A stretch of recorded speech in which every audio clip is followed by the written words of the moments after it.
Berbahagia, bertambah kita punya kesyukuran. Ternyata pada pagi hari ini, subuh hari ini, kita orang-orang yang dipilih kembali oleh Allah. Mudah-mudahan berterusan sampai kita wa'budu rabbaka hatta yatiyakal yakin, kata Allah. Sampai nanti ajal menjemput kita, sampai nanti malaikat Israel datang mencabut nyawa kita, kita tetap dalam keadaan iman, amal saleh, dalam husnul khatimah. Kenapa? Karena bangun subuh ini anugerah yang besar. Jangankan salat subuhnya, sudah sering kita dengar dalam hadis-hadis sahih, salat sunnatnya lebih baik daripada dunia dan seisinya. Raka'atain al-fajri khairu minad dunya wa ma fiha. Bagaimana dengan salat subuhnya? Karena memang salat subuh ini pilihan. Tidak semua inna alaina lal huda, tidak semua Allah berikan hidayah untuk bisa salat subuh. Karena ini ada doanya Nabi, ada doanya Rasulullah dalam hadis-hadis sahih. Allahumma barik li ummati fi bukuriha. Ya Allah, berkahi umat saya yang bangun berpagi-pagi hari. Kenapa diberkahi bangun berpagi-pagi hari? Orang yang bangun berpagi hari kemudian diawali dengan ibadah, maka dia membawa bendera iman, membawa bendera takwa kepada Allah. Sebaliknya, kata Rasulullah, orang yang berpagi-pagi bangun tetapi tidak dimulai dengan amal, maka dia tidak membawa bendera takwa. Sebaliknya dia membawa bendera syaitan. Kenapa? Bukan dilarang langsung ke pasar, bukan dilarang langsung ke kebun, bukan dilarang langsung ke tempat kerja, tetapi alangkah baiknya diawali dengan ibadah kepada Allah Subhanahu wa taala. Sehingga kata para ulama, apabila kita bangun berpagi-pagi dengan ibadah, kita mendapatkan doa keberkahan, dan sampai nanti kita tidur kembali, semua aktivitas kita dinilai ibadah oleh Allah Subhanahu wa taala. Subhanallah. Maka di ulama-ulama Syafi'i mengatakan, nanti kita buang air besar, nanti kita makan, nanti kita tidur siang, naik kendaraan, duduk ketika kerja atau jalan sambil kerja, naik kendaraan, maka semua dinilai ibadah oleh Allah Ta'ala. Subhanallah. Jadi mudah-mudahan sungguh seperti begini kita bisa istiqamah. Apalagi nanti tiba-tiba sementara kita sujud di subuh hari, langsung Israel datang mencabut nyawa kita. Subhanallah. Ya. Apalagi kalau di masjid, apalagi sementara sujud tilawah, apalagi sementara duduk dalam majelis-majelis agama. Kemudian di samping itu, setelah salat subuh kita duduk sejenak.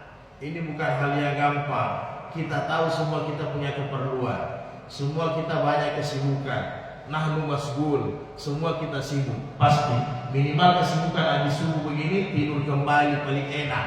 Minimal tidur kembali. Tapi ternyata kita masih siapkan waktu kita Bapak dan Ibu untuk duduk sejenak, mendengarkan nur kalamullah, nur sabdaan Nabi. Kita berbincang-bincang dalam majelis ini sangat tinggi dia punya pahala.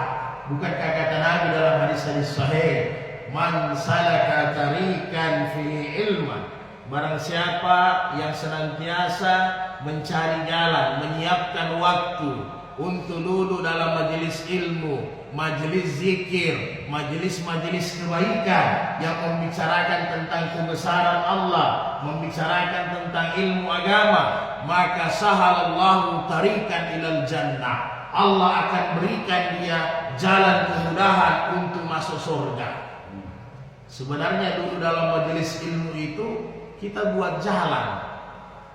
Maka orang yang tidak biasa buat jalan, nanti di hari kemudian tidak ada jalannya, tersesat dan tidak ada waktu untuk buat jalan lagi.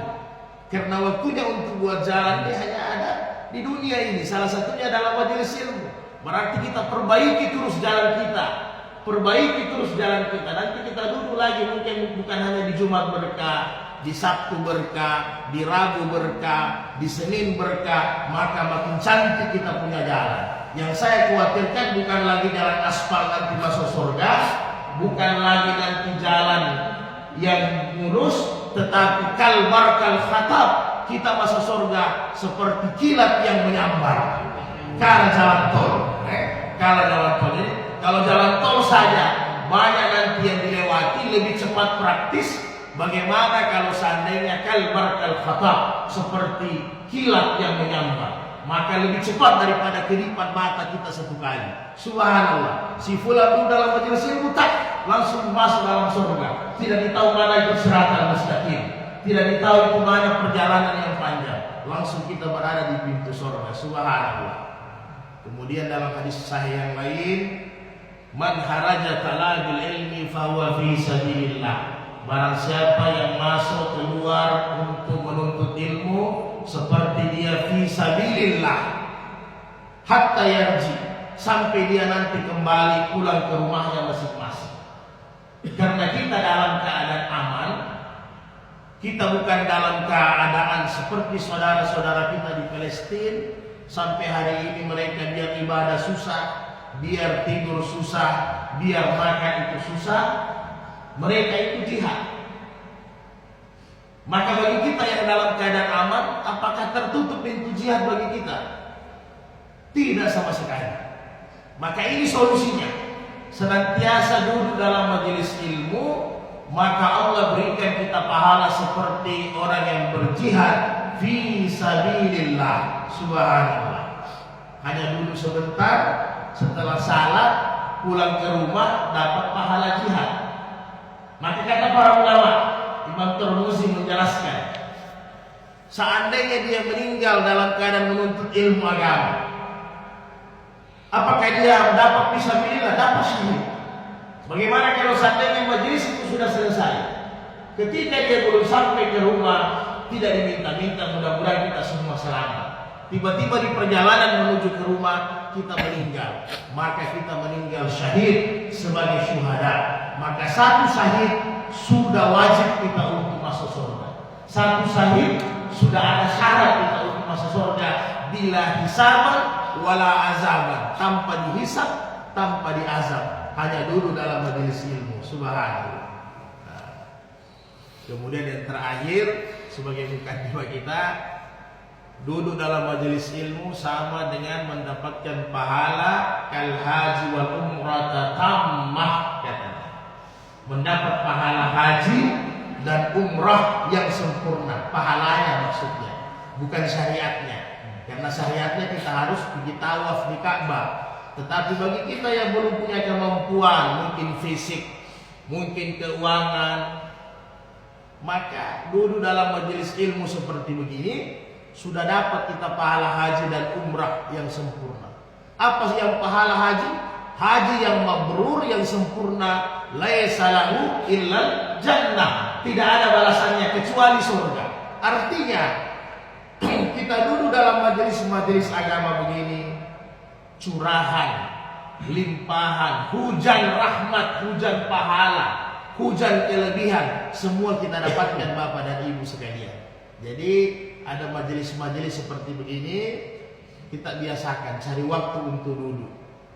Karena nanti manfaatnya bukan hanya di dunia, di akhirat baru kita mengerti. Ada pahala-pahala yang dicatat kita tidak tahu, nanti muncul di hari kemudian. Subhanallah. Inilah maksudnya kita senantiasa duduk dalam majelis-majelis agama. Apalagi tadi Ustaz Ahyar bilang bukan hanya pahala akhirat, setelah ini kita ada makan ringan. Nah, ini sudah kita dapat di dunia. Apalagi kalau fasilitas masjid seperti begini, ada AC, sudah ada karpet. Kita bayangkanlah di zaman Nabi, bagaimana mereka menuntut ilmu, duduknya lama sampai 1 hari, lantainya hanya pasir, kemudian atapnya hanya pelepah-pelepah korma, karena tiang-tiangnya adalah korma-korma, disambung pelepah-pelepahnya jadi atap di zaman Nabi. Dindingnya itu hanya setengah. Kalau orang di luar kelihatan kita salat di dalam. Itulah keadaan di zaman Nabi. Kalau hujan kehujanan, kalau panas kepanasan. Tetapi apa yang terjadi? Madinah Al-Munawwarah, Masjid Nabawi bisa memberikan cahaya ke seluruh alam, bisa memberikan cahaya hidayah ke seluruh alam. Hanya dengan masjid yang sangat sederhana, primitif, tetapi luar biasa. Bagaimana keadaan kita sekarang ini? Kita bisa santai dulu di masjid, bahkan bisa berlama-lama, fasilitasnya sudah lengkap. Tinggal apa? Tinggal cahayanya disebarkan. Nah, rajin-rajin kita menuntut ilmu agama, majelis-majelis agama. Jadi tidak hanya harus Jumat berkah. Nanti salah paham lagi, berarti hanya Jumat yang paling berkah.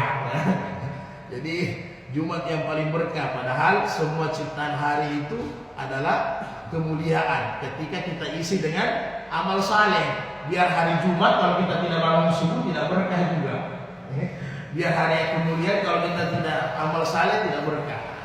Kemudian saudaraku sekalian yang berbahagia, alhamdulillah ini sudah akhir-akhir bulan Syawal. Kalau tidak salah sudah tanggal 28. Bisa jadi besok sudah selesai Syawal. Maka bagi kita orang-orang yang beriman ini, yang istiqamah maksudnya, pasti tidak terpengaruh mau Ramadan maupun Syawal dan seterusnya. Kita senantiasa bergairah, senantiasa jazbah, semangat setiap saat, ya. Apalagi Syawal ini kita sudah dapatkan anugerah bonus dari Allah, yaitu Ramadan. Kita membersamai Ramadan 1 bulan lamanya. Luar biasa perasaan, kenikmatan, iman, takwa kita begitu meningkat, naik. Maka apa ini Syawal? Sudah akhir-akhir. Syawal itu peningkatan, irtafa kalau dalam bahasa Arab, meningkat. Jadi ketiga Syawal bukan menurun. Jangan sebaliknya. Ketiga Syawal kita menurun, karena Nabi sudah kasih kita resep supaya ini iman stabil setelah Ramadan. Karena biasa kalau sudah Ramadan sudah banyak yang liar-liar. Qurannya sudah ditutup, salat malamnya sudah tidak ada, sudah malas ke masjid. Subhanallah, nauzubillah min zalik, ya. Akhirnya semua lembaran-lembaran yang bagus di bulan Ramadan ditutup setelah Ramadan juga berlalu. Tidak demikian. Kalau begini kata para ulama, jangan kalian kun rabaniyan, jadilah kita penyembah Allah, wala takun ramadaniyan, jangan kita jadi penyembah Ramadan. Karena yang kita sembah ini bukan Ramadan.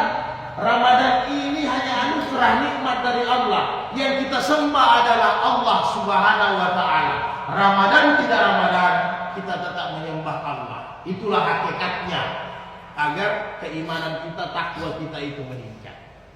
Maka Rasulullah kasih resep, man sama Ramadan summa atba'a sitta min Syawal kasiyamid dahr.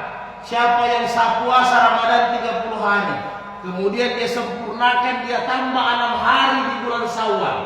Subhanallah. Dan saya yakin kita yang dulu dalam majelis ini pasti 6 hari bulan Syawalnya sudah selesai semua. Saya berkeyakinan demikian. Maka kasihani dan Allah berikan kita pahala seolah-olah berpuasa sepanjang masa. Seolah-olah kita berpuasa 360 hari. Seolah-olah kita berpuasa setahun Ramadan ini hanya dengan Syawal 6 hari. Kenapa bisa demikian? Al-hasanatu asyru amsalihah. Satu kebaikan Allah balas 10. Secara matematikanya kita puasa bulan Ramadan 30 hari.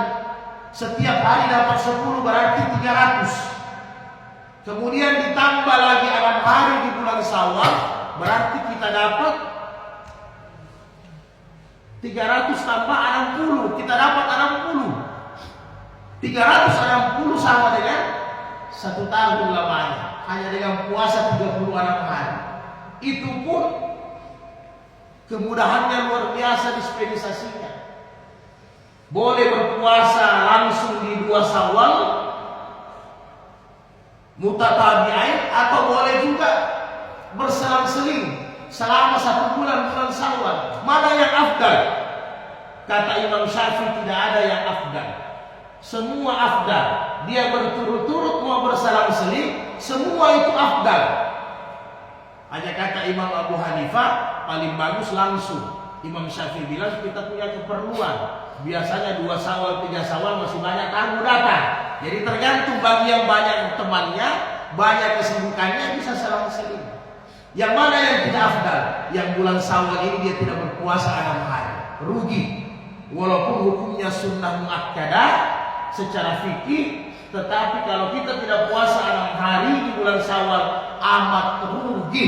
Karena dengan 6 hari kita bisa berpuasa sampai Ramadan berikutnya, seolah-olah seperti itu. Subhanallah. Nah, kemudian Bapak dan Ibu sekalian yang berbahagia, bagaimana juga cara kita supaya Ramadan ini tetap ada dalam diri kita, supaya amalan ini tetap istiqamah. Maka satu lagi Nabi kasih resep selain puasa Syawal. Hendaknya salat sunat rawatib kita biasakan setiap hari, jangan ditinggalkan. Yang mana itu salat rawatib? Yang mengiringi salat fardu, baik ba'diyah maupun qabliyah. Maka kata para ulama, khusus dari Imam Ahmad berkata, siapa yang salat rawatibnya bagus, berarti salat wajibnya tidak perlu dipertanyakan. Siapa rawatibnya bagus, tidak perlu salat wajibnya dipertanyakan, pasti sempurna. Yang mana ini rawatib? Karena rawatib inilah yang bisa menyempurnakan salat wajib kita nanti di hari kemudian. Menurut hadis Nabi, dalam hadis-hadis sahih, as-salatul afdalu ba'dal maktubati, salat yang afdal sesudah salat fardu, salatul lail. Itu dalam hadis sahih. Tapi menurut jumhur ulama, salat yang paling mulia sesudah salat wajib adalah rawatib. Kenapa? Salat lain bukan tidak paketnya salat wajib. Salat rawatib paketnya adalah salat wajib. Itu yang luar biasa. Dia bersamaan dengan salat wajib. Maka dalam hadits qudsi dijelaskan, awwalu yuhasabul abdu yaumal qiyamah. Nanti di hari kemudian yang pertama kali diperiksa di hari kemudian adalah as-salah. Ketika nanti Allah melihat ada celah-celah salat wajib kita, ada yang kurang. Apa itu yang kurang? Yang paling banyak khusyuk. Karena kita banyak menghayal. Saya juga Pak, bukan hanya itu, semua kita. Khusyuk ini yang paling banyak nanti melanggar. Karena biasa rakaat pertama kita khusyuk, rakaat kedua sudah ingat keuntungan, sudah ingat uang. Rakaat kedua khusyuk, rakaat pertama khusyuk, rakaat ketiga khusyuk, rakaat keempat ingat ada istri cerewet-cerewet di rumah. Bagaimana solusinya bisa hibur dia? Rakaat yang lain, kadang rakaatnya khusyuk, tiba-tiba tasyahud langsung teringat mau beli beras apa sebentar, hilang khusyuk. Ibu-ibu juga begitu. Kadang sudah khusyuk, tiba-tiba sujud terakhir teringat sebentar mau buat sayur apa, sayur kelor, disantan atau dibuat. Jadi ini yang paling banyak nanti kita tergelincir di khusyuk. Paling banyak. Maka kata Allah, periksa salat rawatibnya. Kalau ada salat rawatibnya ambil, ditempel itu salat wajib khusyuk dengan tertibnya yang kurang. Saking tidak tertibnya salat khusyuk, biasanya kita banyak sujud sahwi. Yang paling parah ini kalau tiap hari sujud sahwi, jangan tiap hari sujud sahwi. Memang sujud sahwi itu bonus cara kalau kita lupa, ya. Tapi jangan tiap hari sujud sahwi, sekali-kali. Maka disuruh tempel, bukan disuruh ambil salat lain. Ambil salat rawatib, tempel itu salat wajibnya yang kurang. Begitu juga mana yang mau ditempel salat wajib. Mungkin dalam 5 waktu, 3 waktu kita tepat waktu, kemudian jamaah tepat waktu, takbiratul ula, 2 waktu kita masbuk. Atau sebaliknya, 4 waktu masbuk, 1 waktu saja ikut imam dari awal. Ini yang ditempel Pak. Karena jemaah masjid itu kan ada 2, ada jemaah masbuk juga khusus. Sering terlambat itu masih alhamdulillah. Mana itu salat rawatib? Secara fikih nanti kita buka ruang untuk kita diskusi-diskusi. Secara fikih rawatib itu ada dua, muakkad, gair muakkad. Yang paling utama dengan yang kelas nomor 2. Yang mana kelas nomor 1? Kelas nomor 1 dijelaskan dalam hadis Sahih Bukhari oleh Ummu Habibah dengan Aisyah Ummul Mukminin, yang mana itu kata Ummu Habibah, Rasulullah bersabda, "Man shalla 12 raka'atan kulla yawmin wa lailatin." Barang siapa yang salat 12 rakaat setiap hari siang malam, 12 rakaat dia jaga, tidak pernah putus, bana Allah baitan fil jannah, maka Allah bangunkan istana di surga. Subhanallah. Untuk bangun rumah saja di dunia kita pusing, beli dulu kaplingannya. Sekarang 1 meter mungkin kalau di Losowani pinggir jalan ini sudah 2 juta barangkali 1 meter. Pikir lagi pondasinya, bahan bangunannya, tapi ternyata 12 rakaat kita jaga setiap hari, sudah dapat kita rumah istana di surga. Kenapa harus dibangun istana terus setiap hari di surga? Karena penduduk surga yang paling sedikit bahagian kintalnya, lokasinya itu seluas berapa? Bukan 100 kali 100, bukan 1000 hektar, seluas langit dan bumi. Itu penduduk surga yang paling rendah. Begitu luas lokasinya nanti di hari kemudian. Jadi tidak usah bertengkar hanya gara-gara tanah yang paling dikasih pindah 1-2 jengkal. Tidak ada gunanya itu bertengkar. Yang jelas apa yang kasih pindah pagarnya orang kata Nabi, 1 jengkal saja nanti dijadikan kalung di hari kemudian. Dia pakai nanti di hari kemudian itu tanah, pagar pondasi dikasih pindah, hati-hati. Jadi tidak usah ribut. Nanti kita dapat kintal yang besar. Penduduk surga yang paling rendah nanti dapatkan kintal seluas langit dan bumi. Bukan hanya langit, bukan hanya bumi, seluas langit dan bumi. Makanya kata Nabi, isi. Kalian punya lokasi-lokasi di surga. Isi dengan apa? Salat rawatib, subhanallah, alhamdulillah, wa la ilaha illallah, Allahu akbar. Itu adalah pohon-pohon, taman-taman, sungai-sungai di surga. Jadi ketika kita baca subhanallah, alhamdulillah, maka surga kita dihiasi lagi, diperbaiki lagi. Jadi kalau hanya salat wajib yang kita laksanakan, nanti repot di akhir kemudian. Kenapa? Pas kita masuk dapat kintal yang luas, tidak ada bangunannya, tidak ada tamannya. Dan bagaimana cara membangun lagi? Tidak mungkin kita balik ke dunia. Jadi itulah fungsinya kita banyak salat rawatib. Yang mana itu 12 rakaat? Aisyah menjelaskan dalam Sahih Muslim. Kata Aisyah, hafiztu, saya hafal yang 12 rakaat itu yang Nabi kerjakan. Arba'in qabla zuhri wa ba'daha. 4 rakaat sebelum zuhur dan sesudahnya. Berarti 8. Kan begitu. 2 rakaat sebelum zuhur, sebelum asar 4. Kemudian sesudah maghrib rakataini ba'dal maghrib, rakataini ba'dal isya, wa rakataini qablal fajr. 2 rakaat sebelum subuh, 2 rakaat sesudah isya, 2 rakaat sesudah maghrib. Kemudian kata Ummu Habibah 4 rakaat atau sebelum atau sesudah zuhur boleh. Kalau tidak sempat ambil zuhur 4 rakaat, sesudah zuhur boleh ambil 4 rakaat. Jumlahnya dari 12. Kemudian Ibnu Umar, hafiztu, saya juga hafal. Ra'aitu Rasulullah, saya lihat Nabi salat rawatib 10 rakaatan, 10 rakaat saja. Yang mana itu 10 rakaat? Sebelum subuh 2, sebelum zuhur 2, sesudah zuhur 2 anak, sesudah maghrib 2, sesudah isya 2, 10. Maka jumhur para ulama, mayoritas banyak ulama 4 mazhab jumhur, paket 12 dengan paket 10 sama nilainya. Jadi dijaga sama nilainya.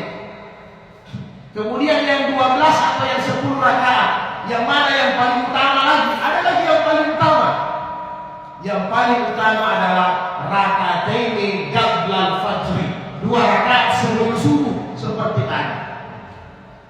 Jadi sampai-sampai Nabi ketiduran, Tiba-tiba bangun dalam perjalanan musafir, baru sudah jam 7, matahari sudah satu tombak. Maka Nabi perintahkan Bilal azan, tapi jangan kita buat di masjid. Tiba-tiba itu dalam musafir, bab musafir. Nabi perintahkan Bilal azan. Setelah itu Bilal mau kamar, jangan dulu.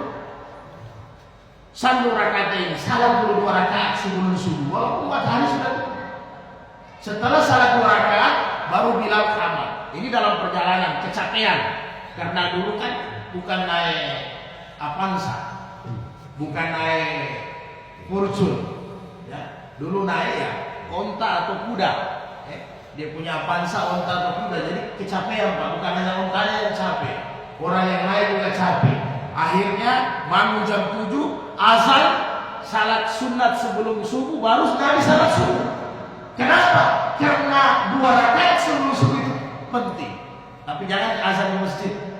Nanti kalau pegawai syara yang lambat tiba-tiba bangun jam 7, kita azan pakai loudspeaker, jadi bangun bilang tadi yang bawa aliran sesat lagi. Siapa lagi azan jam 7 ini?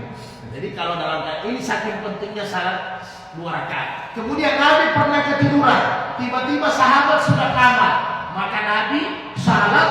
Setelah salat subuh tanpa bicara, Nabi salat 2 rakaat sebagai qada salat sebelum subuh. Jadi jangan bicara dulu hagu baru berdiri, langsung berdiri. Jangan dulu zikir, karena sesudah salat, paling tidak Nabi sesudah salat kan sahnya sembahyang assalamualaikum 1 kali sudah sah. Waalaikumsalam Imam Syafi'i sah. Tapi 3 mazhab waalaikumsalam sudah sah. Sudah boleh orang masuk berdiri. Kalau Imam Syafi'i tunggu rakaat salam yang kedua baru boleh berdiri. Ketika sudah selesai salam yang kedua, Nabi hanya ucapkan takbir kata Ibnu Umar, Allahu Akbar, Allahu Akbar, baru Astaghfirullahaladzim, baru salat. Kada. Jadi jangan baca salasuna wa salasa marra itu subhanallah, jangan baca dulu itu. Kada dulu salat subuhnya. Tapi itu Nabi izinkan kalau memang istiqamah. Ya Pak, kalau tidak istiqamah jangan. Misalnya saya sudah 10 tahun salat sunat 2 rakaat sebelum subuh, tiba-tiba ketiduran, boleh kada. Tapi kalau tidak istiqamah tidak usah dibuat. Tapi jangan juga kada terus tiap hari. Nah, ini persoalan. Ya. Kayaknya nanti saya bilang ini ada salat dia subuh ini. Kenapa? Kemarin dia kada habis subuh, besok kada, lusanya kada, begitu terus. Ini yang masalah ini. Jadi artinya sekali-kali, mungkin dalam 1 pekan kita ada ketiduran, boleh diganti. Sesudah salat subuh boleh diganti tanpa berbicara dulu. Nah, boleh kita ganti. Itu yang paling utama. Karena lebih tinggi daripada dunia dan sisinya. Yang kedua, yang mana yang utama dari 10 rakaat 12 rakaat? Yaitu sebelum zuhur dengan sesudah zuhur. Itu yang kedua. Kenapa? Dalam hadis sahih Nabi jelaskan, barang siapa yang salat sunat rawatib ba'daha wa qablaha wa ba'daha zuhri, maka siapa yang salat sunat haramallahu 'alan nar, Allah haramkan baginya api neraka. Subhanallah. Qabliyah zuhur dengan ba'diyah zuhur itu pahalanya Allah haramkan kita api neraka. Apa yang kita doa sekarang setiap hari kan hanya 2. Nas'alukal jannah wa na'udzubika minan nar. Bagaimana masuk surga, bagaimana tidak masuk neraka. Dengan menjaga qabliyah zuhur ini dengan ba'diyah, maka Allah jamin kita tidak masuk neraka. Karena kalau orang sudah jaga qabliyah dengan ba'diyah, tidak mungkin dibawa waktunya lain. Jangan kita putar-putar ini hadis. Saya tidak usah salat 5 waktu kalau begitu. Saya punya salat qabliyah dengan ba'diyah saja. Nah demikian. Kemudian kita ringkas, kapan-kapan lagi kita perpanjang. Yang mana gairul muakkad, yang mana yang kelas 2. Sebenarnya tiap-tiap salat ini ada pahala. Kapan-kapan kita bahas. Yang mana kelas 2? Yang kelas 2, yang paling kelas 2 itu sebelum isya, sebelum asar, kemudian sebelum maghrib. Ini juga boleh, karena tiap-tiap antara azan bainal azan wal iqamah Setiap habis azan antara qamat itu ada salat sunat 2 rakaat. Boleh, hadis sahih. Hadis sahih. Jadi di Bilal mengatakan biasa Nabi habis azan Isya biasa langsung qamat. Kalau memang salat Isyanya diundur sampai jam 10. Ini sudah saya hitung dengan jam kita lah. Karena biasa Nabi itu kalau habis salat Isya tidak terima tamu, Pak. Di samping di zaman Nabi tidak ada lampu, tidak ada penerang, jadi Nabi tidak terima tamu. Karena Nabi bangun hampir 2/3 malam Nabi bangun, jadi cepat tidurnya.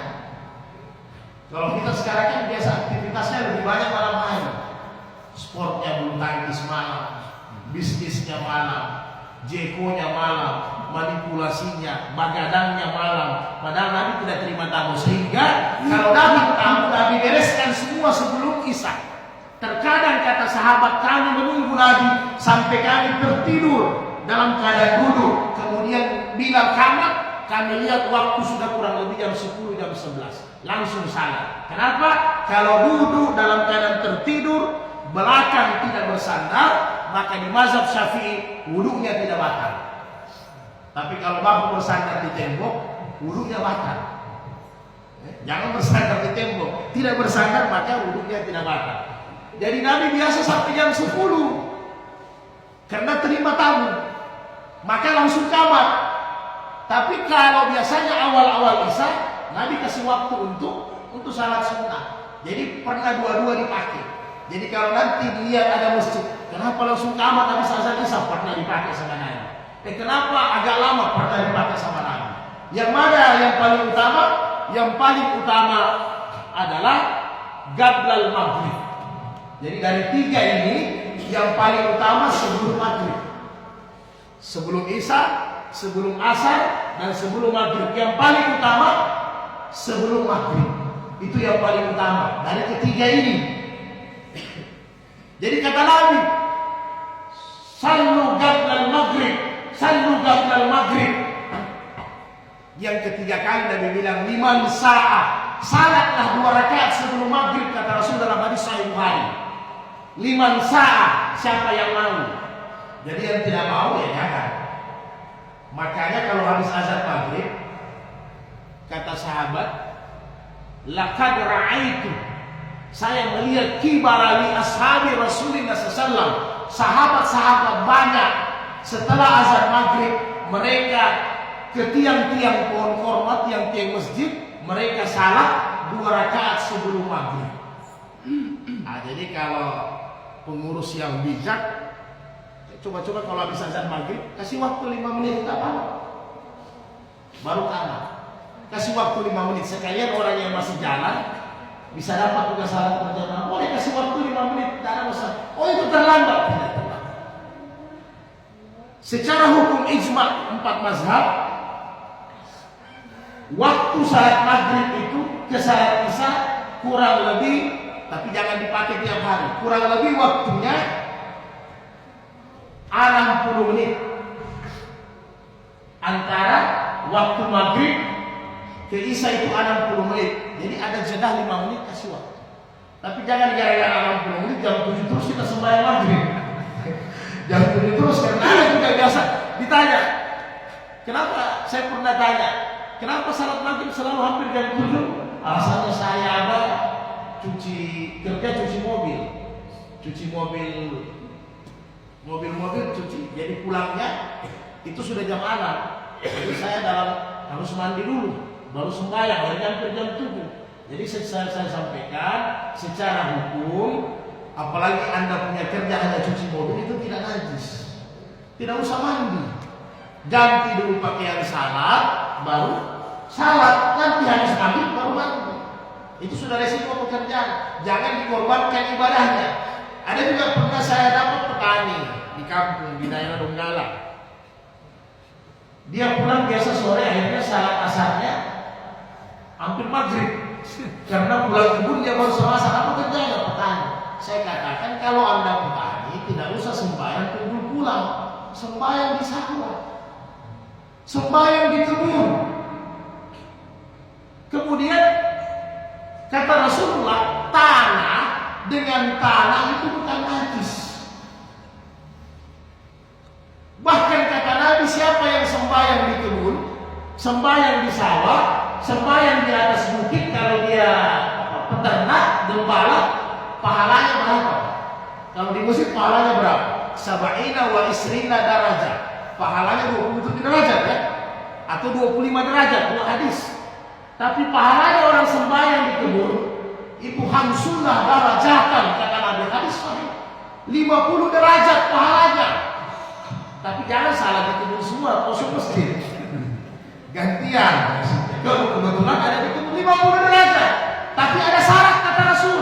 Dia azan, dia kamar di kebun. Jadi azan, kamar di sana. Panggil tukang kebun lain, panggil pekerja lain. Ayo kita salat bareng-bareng. Itu 50 derajat. Dijelaskan oleh Imam Syafi'i. Kenapa 50 derajat? Karena mujahadanya, karena susahnya. Orang di bukit gampang dengan azan dia minum kopi, lepas tangkir kopi dia ke masjid, selesai, tidak ada susahnya. Tapi orang di kebun luar biasa Pak, perjuangannya luar biasa. Jadi kalau kita kerja sawah, umpamanya Pak Ceko, ini berlumpur, apakah boleh kita pakai sembahyang? Boleh, selagi tidak ada najis kain yang kita lihat, tidak ada kotoran yang melengket yang pernah kita lihat. Kalau ada tanah sawah, boleh kita pakai untuk sembahyang. Apalagi kalau di sawah kita, di kebun kita ada sungai, cebur saja satu kali, sembahyang basah-basah, sah atau tidak? Sah. Tidak usah ganti pakai. Apa saya tidak bawa sejadah? Kenapa harus bawa sejadah? Kalau dapat bawa sejadah, alhamdulillah. Tidak ada sejadah, ambil daun pisang. Tidak ada daun pisang, salat di tanah. Bumi itu adalah suci selagi kita tidak lihat ada kotoran di bumi itu, kata Rasul. Sembahyang di tanah Pak, nggak ada masalah. Tapi jangan sampai sembahyang di aspal hanya gara-gara demo hari Jumat, akhirnya Jumatnya di aspal, itu rugi. Makanya kalau mau demo jangan ambil hari Jumat, nanti sembahyangnya di aspal, tidak apapun keamanan di masjid. Beda di kebun, tidak sama di kebun. Nah, jadi kira-kira demikian yang bisa kita bahas lah. Gado-gado, campur-campur, nanti kapan-kapan lagi ada waktu. Paling tidak kita semua tidak dikafankan, tetap sehat semua, kita jumpa lagi. Jadi demikian, ada hal-hal yang perlu kita bahas bersama-sama. Tafadhal masykurah, silahkan. Allah musta'an. Mungkin ada yang mau ditanya? Ternyata ada kanda saya, sehat-sehat kanda. Iya. Berkah dari Kampung Baru kita ketemu di sini lah. Sudah tidak ada berarti. Tidak ada ya? Ya, ditutup saja. Iya. Terima kasih, insyaallah alhamdulillah demikian